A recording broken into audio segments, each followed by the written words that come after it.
মই এইটো কথা ক'ব বিচাৰিছোঁ যে এই ঘটনা আজি প্ৰথম নহয়। সাংবাদিকৰ বিৰুদ্ধে নিৰ্যাতন বহুত পূৰ্বৰ পৰা চলি আহিছে আৰু বৰ্তমান সময়ত অতি উদ্বেগজনকভাৱে এই ধৰণৰ অত্যাচাৰ নিৰ্যাতন বাঢ়িছে। কিন্তু এটা কথা আমি সকীয়াই দিব বিচাৰোঁ যে আমি কিন্তু ভয় নকৰোঁ।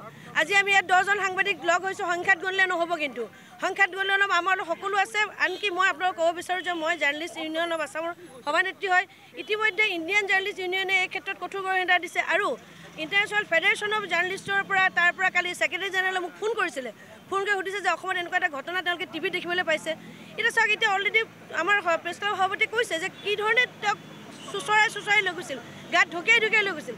এইটো সাংবাদিকৰ প্ৰতি ব্যৱহাৰ হ'ব পাৰে নেকি? এই প্ৰশাসনৰ নৰেন্দ্ৰ ছাৰৰ যিটো ক্ষমতাৰ বল প্ৰদৰ্শন, তাৰ দ্বাৰা কিন্তু চৰকাৰৰ মনোভাৱ প্ৰকট হৈছে বুলি মই ব্যক্তিগতভাৱে বিশ্বাস কৰোঁ। কাৰণ এই ধৰণৰ ক্ষমতাৰ বল প্ৰদৰ্শনৰ সাহস যদি বিষয়ে নাপায়, তেন্তে এই বিষয়ে ইমান এই দুৰ্ব্যৱহাৰ কৰাৰ সাহস নকৰিলেহেঁতেন।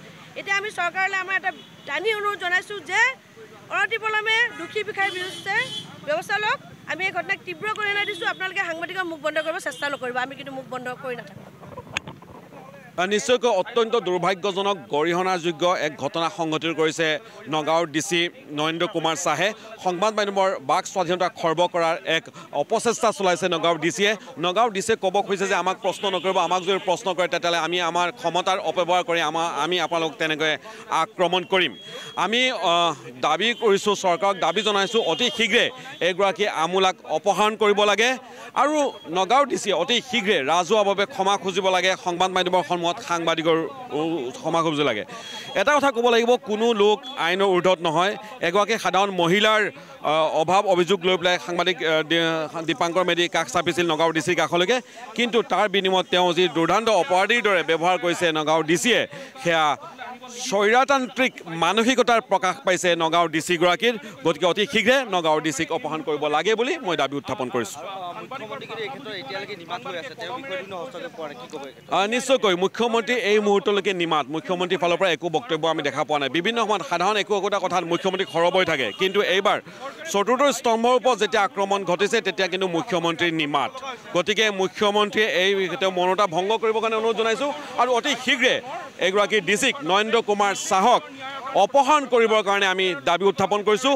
অন্যথা সাংবাদিকৰ আন্দোলন চলি থাকিব এগৰাকী DCক অপসাৰণ নকৰাৰ পৰ্যন্ত। সম্পূৰ্ণৰূপে মিছা কথা, সম্পূৰ্ণৰূপে মিছা কথা। প্ৰহাৰ কৰা নাই। আপোনালোকে ভাবক, কেমেৰাত যিকেইটা দৃশ্য বন্দী হৈছে সেই দৃশ্যত চাওকচোন আপোনালোকে, এগৰাকী জ্যেষ্ঠ সাংবাদিকক এইদৰে গতিয়াই মেলি আৰক্ষীয়ে চুচৰাই বাগৰাই লৈ যোৱাটো সেয়া কেমেৰাত বন্দী হৈছে।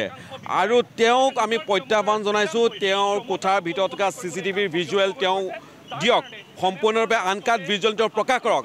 তাৰ পাছত গম পোৱা যাব তেওঁ আৰক্ষীক মাতি আনি যিধৰণে দুৰ্ব্যৱহাৰ কৰোৱালে সাংবাদিকগৰাকীক, তাৰ পৰাই প্ৰতিমান হয় যে কেমেৰাৰ বাহিৰত তেওঁ কি ব্যৱহাৰ কৰিব পাৰে সাধাৰণ ৰাইজে সেয়া অতি সহজে বুজি পাইছে। গতিকে তেওঁৰ মিথ্যাচাৰ, তেওঁ গুণ্ডাগিৰি, তেওঁ মৈমতালি এই নচলিব। সাংবাদিকে এটলিষ্ট সাংবাদিকে সেয়া কিন্তু সহ্য নকৰে। নিবিৰ নিবিৰ কিনো অনবৰত লাগি থাকা? ক'তনো লাগি আছো?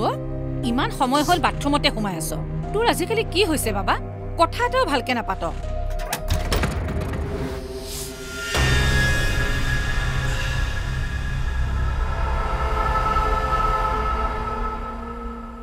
নিচাসক্ত ব্যক্তিক নিচামুক্ত কৰাৰ বাবে যোগাযোগ কৰক। ৰাষ্ট্ৰীয় টোল ফ্ৰী নম্বৰ 1800 110031।